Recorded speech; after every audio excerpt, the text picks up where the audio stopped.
நம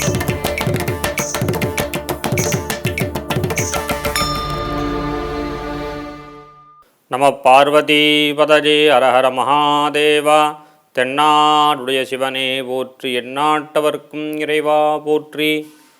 மக்கள் தொலைக்காட்சி நேயர்களுக்கு காலை வணக்கம். மயிலாடுதுறை சிவபுரம் வேத சிவாகம பாடசாலை எனது குருநாதருடைய பொன்னார் திருவடியை வணங்கி மகிழ்ந்து திருப்பள்ளி எழுச்சி 6வது பாடலுடைய பாடலையும் விளக்கத்தையும் சிந்திப்போம்.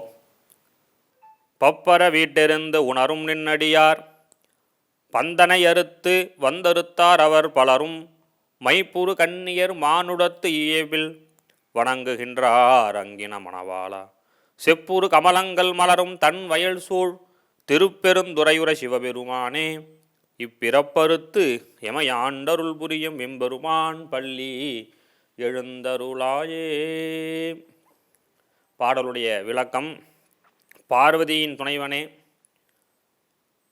செந்தாமரை மலர்கள் மலர்ந்த குளிர்ந்த வயல்கள் சூழ் திருப்பெருந்துறையில் இருக்கக்கூடிய சிவபெருமானே, உன் அருள் என்னும் பெருந்தமக உள்ளத்தில் உன் அருள் அடியார்கள் குடும்பம் பந்தபாசங்கள்லாம் உதறிட்டு உன்னையே தரிசிக்க வந்திருக்காங்க.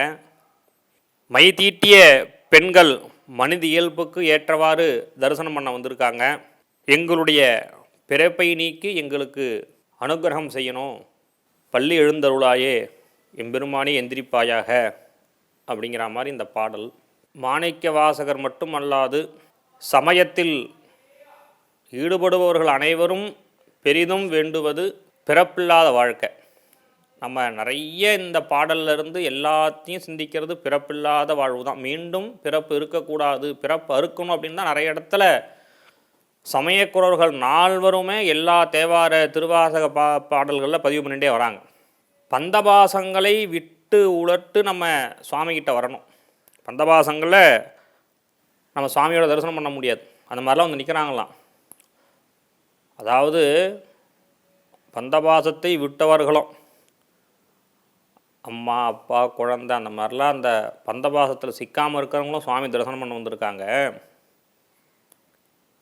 அதோடு சேர்ந்து இந்த லௌகீக வாழ்க்கையில் வாழறவங்களும் வந்திருக்காங்க. எல்லாத்தவருமே வந்திருக்காங்க. நீங்கள் வந்து எந்திரிச்சு அவங்களுக்கு அனுகிரகம் பண்ணணும் அப்படிங்கிறார். இறை வழிபாடுங்கிறது வெறும் பூ போடுறதா, அர்ச்சனை பண்ணுறதா, அபிஷேகம் செய்வதா, இதுதான் வழிபாடா? இந்த பூஜை புனஸ்காரம் அபிஷேகம் ஆராதனை இது எல்லாமே வந்து ஒரு ஒரு ஒரு வழி மாதிரி, ஒரு நமக்கு முதல்ல நடந்து போகிறதுக்கு ஒரு பாதை சின்னதாக ஒன்று வேணும் இல்லையா? அதற்கு தான் அதுதான். அதுக்கு மேலே நம்ம நடந்து போகணும். இறைவனை போய் சென்றடைவதற்குண்டான வழிகள்லாம் என்னன்னு நம்ம பார்க்கணும். மீண்டும் பிறப்பு இருக்கக்கூடாது. இப்போ அதற்கு என்ன செய்யணும்? நமக்கு உடல் களைப்பு, உள்ள களைப்பு, உயிர் களைப்புன்னு 3 களைப்பு உண்டு. இதில் உடல் களைப்பு அப்படிங்கிறது நம்ம ஒரு வேலை செஞ்சுட்டே இருக்கும், நமக்கு உடம்பு ஒரு டயர்ட் ஆகிடுதுன்னு வச்சுக்கோங்க. இப்போ வீட்டில் இன்றைக்கி ஏதோ வேலை, அந்த பொங்கல் வேலை வரப்போகுது, பொங்கல் பிறக்க போகுது, பொங்கலில் இந்த நேரத்தில் பார்த்திங்கன்னா வீட்டெல்லாம் க்ளீன் பண்ணுவாங்க, ஒரு வேலை செய்கிறோம். உடம்பு கொஞ்சம் அசதியாகிடுதுன்னா என்ன செய்யணும்னு கேட்டாக்கா, கொஞ்சம் நேரம் என்ன ஒரு சோபா இருந்தால் அதில் போய் படுப்போம், ஒரு கட்டிலில் படுப்போம், ஒரு ஈச்சேர் மாதிரி இருந்தாலும் அப்படி சாஞ்சுன்னு படுப்போம். நம்மளுடைய களைப்பை எதனா ஒரு மேலே அப்படி போடணும் இல்லையா? நம்ம சாய்வதுக்கு ஒரு இடம் தேவைப்படுறது. இது உடல் களைப்பு. உள்ள களைப்புனா என்ன அப்படின்னா, ஒருவருக்கு ரொம்ப உடம்பு முடியாமல் இருக்காருன்னு வச்சுங்க, ஹாஸ்பிட்டலில் நாம் கொண்டு போய் நம்ம சொந்தக்காரங்களோ அக்காவோ தாங்கோ யாரோ ஒருத்தரை நம்ம மருத்துவமனையில் சேர்த்துட்டு அவங்களுக்கு உடம்பு முடியாமல் இருக்குது. டாக்டர் வெளில வருவார், அவங்களுக்கு கொஞ்சம் உடம்பு முடியாமல் இருக்குது, நீங்கள் சுவாமியெல்லாம் பிரார்த்தனை பண்ணிக்கிங்க அப்படிங்கிற மாதிரி சொல்கிறாருன்னு வச்சுக்கோங்க. அப்போ நமக்கு என்ன செய்யுது? உடல் உள்ளம் அப்படி கலப்பாகி அங்கே என்ன சேர் இருக்கோ அப்படியே அதில் சாஞ்சு கீழே உட்காரும். இப்போ நம்ம உடம்பு எதனா இந்த நேரத்தில் வேலை செஞ்சுதா? நமக்கு உள்ளத்துக்கு ஒரு களைப்பு ஏற்படுது. உள்ளத்துக்கு ஒரு பெரிய சோகத்தை நமக்கு உள்ளே வந்தோடனே என்ன செய்கிறோம்? அப்படியே அந்த உள்ளம் கலைஞ்சு போய் ஒரு சேரில் அப்படியே கீழே உட்காந்துடுறோம். இது உடல் களைப்பு, உள்ள களைப்பு. இப்போ உடம்பு களைப்பு நமக்கு தெரியுது, மனசில் உள்ள களைப்பு தெரியுது. உயிர் களைப்பு அது எப்படி தெரிஞ்சிக்க முடியும்? நம்ம என்ன இப்போ உயிர் கலப்புன்னா வந்து நம்ம செத்து பார்க்க முடியுமா? அப்படியே செத்தா நமக்கு அடுத்த பிறவி எப்படி வரும்? மாணிக்கவாசகர் தான் சொல்கிறார், புல்லாகி பூடாகி புழுவாய் மரமாகி பல்விருகமாகி பறவையாய் பாம்பாகி கல்லாய் மனிதராய் தேவராய் செல்லா நின்ற இத்தாவர சங்கமத்துள் எல்லா பிறப்பும் பிறைந்து இளைத்தேன் அப்படிங்கிறார். ஏன் நமக்கு இன்னும் மோட்சம் கிடைக்கல? நம்ம ஏன் என்னன்னா நமக்கு ஆசை ஜாஸ்தியாகிட்டே இருக்குது. உதாரணத்துக்கு சொல்லுவார் இல்லையா, ஒருத்தருக்கு 95 வயசு 100 வயசு நெருங்கி எடுத்தோன்னா அவர்கிட்ட போய் சொல்லுவாங்க, இந்த மாதிரி உங்களுக்கு கொள்ளு பேரனுக்கு கல்யாணம் ஆகிருக்கு, கொள்ளு பேத்தி கல்யாணம் ஆகிருக்கு, பேரனுக்கு கல்யாணம் ஆகிருக்குன்னு சொன்னால் அந்த பெரியவர் சொல்லுவார், நானே உன் வயிற்றில் பிறக்கணும் அப்படிம்பார். அப்போ என்னடான்னா இன்னும் நமக்கு இந்த பிறவி மேலே உள்ளக்கூடிய ஆசை போகலை. இப்போ மாணிக்கவாசக சுவாமியாக சொல்கிறாங்க, இந்த மாதிரிலாம் எல்லாத்தையும் பிறந்துட்டேன், எனக்கு பிறந்து பிறந்து பிறந்து களைப்படைஞ்சிட்டேங்கிறார். உள்ள களைப்பு, உடல் களைப்பு, உயிர் களைப்புங்கிறது தான். எல்லா பிறப்பும் பிறைந்து இளைத்தேன் அப்படிங்கிறார். ஐயா, நான் எல்லாத்தையும் பிறந்து பிறந்து பிறந்து ரொம்ப கஷ்டப்பட்டுட்டேன், இனிமேல் என்னால் பிறக்க முடியாது, அதனால் என்னை ஆண்டு கொண்டு அருள் அப்படிங்கிறார். என்னை உன்னோட சேர்த்துக்கோ அப்படிங்கிறார். அதுதான் இந்த பாடலுடைய உன்னதமான நோக்கம். ஒரு தவளை இருக்குது, 2 தவளை இருக்குது. ஒரு பெரிய கல்யாண மண்டபத்தில் சமையல் நடந்துட்டுருக்கு.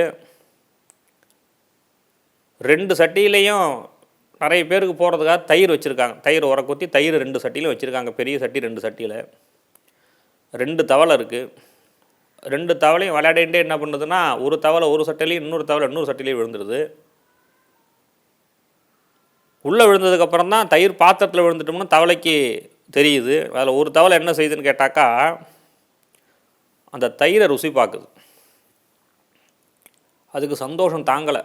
ஏடாவது ஒரு துளி தயிருக்கு படாத போடு போடுவோம், இப்போ இவ்வளோ தயிர் கிடச்சிருக்குன்னு அது ஃபுல்லாக உட்காந்துட்டு இந்த தவளை அந்த தயிரை ருசித்து சாப்பிட ஆரம்பிக்குது. வயிறு ரொம்பி நெஞ்சு வரையும் வந்துடுத்து. அதுக்கப்புறம் தான் உணர்ந்தது, ஆஹா நம்ம சட்டிக்குள்ளேயே விழுந்துட்டோம் அப்படின்னு மேலே எழும்ப பார்க்குது. சாப்பிட்ட சாப்பாடு நிறைய இருக்குது, மேலே எந்திரிக்க முடியல.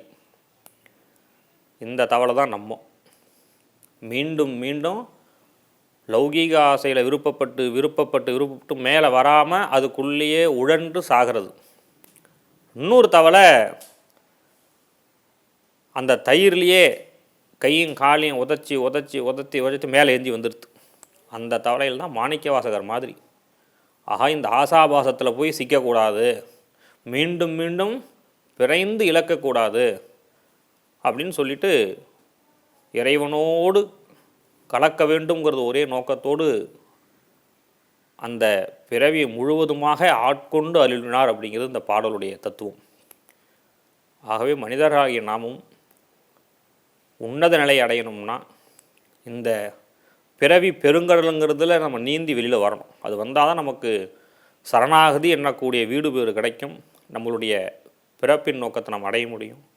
ஆகவே எப்பொழுதும் இமைப்பொழுதும் எண்ணெஞ்சில் நீங்காதான் தாழ் வழங்குற நம்ம சுவாமி மறந்தாதானே, நம்மளுடைய கண்ணை இமைக்கிறது ஒரு நேரம் நம்ம சுவாமி நம்மளை மறக்க மாட்டேங்கிறார். சுவாமி எப்படி இருக்கும்போது நாம் எப்படி இருக்கணும் அப்போ சுவாமிகிட்ட. ஆகவே எப்பொழுதும் நாம் இறைவனை சிந்தித்து இந்த வாழ்வை முறையாக அமைத்து கொண்டு பேரானந்தத்தை அடைய எல்லாம் வல்ல இறைவனை நாங்கள் பிரார்த்தனை செய்து கொள்கிறோம். மீண்டும் நாளைய தினம் அடுத்த பாடலில் சிந்திப்போம். நம பார்வதி பதஜே ஹரஹர மகாதேவா. தென்னாடுடைய சிவனே போற்றி, எந்நாட்டவர்க்கும் இறைவா போற்றி.